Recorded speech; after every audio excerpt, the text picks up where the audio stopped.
Hi, I'm Mark from Everything Summer Camp. I'm going to show you how to replace a hinge on your trunk. So the hinges are really easy to replace. You're just going to remove the 6 screws that are holding the hinge onto your trunk.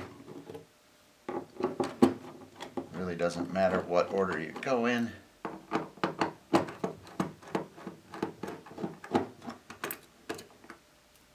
You should definitely get rid of these screws. Just go ahead and discard those. Use the new replacement screws that we sent you with the new hinge.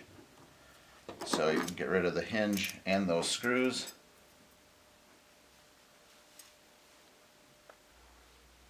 So in most cases, when you go to replace your hinge, you're going to be able to use the same screw holes that were originally in the trunk. But let's just say that one of these screw holes, one or more, is stripped out or just too damaged and you're afraid to put a screw back into that hole. What you can do is just slightly offset the new hinge, and then you can start with fresh holes. What works best is to use a cordless drill here, because that's going to allow you to pierce through the metal easier. If you decide not to use a cordless drill, what you can always do is just tap on the head of the screw with a hammer to pierce through the metal, and then you'd be able to tighten with a regular screwdriver. Okay, so take your new hinge and just put that right back into the old screw holes in the trunk. Tighten about halfway for now. Once again, it doesn't really matter what order you go in.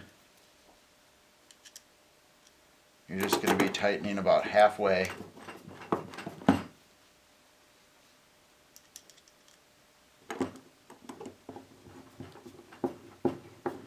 Then we'll come back at the end and tighten everything down.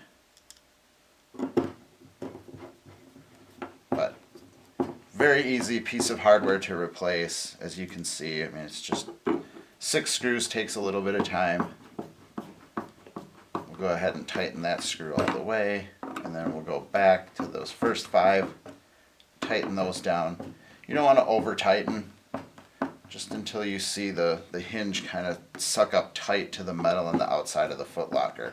Once it does that, that's as tight as you need to go. No reason to keep tightening. And there you go, you just replaced your hinge.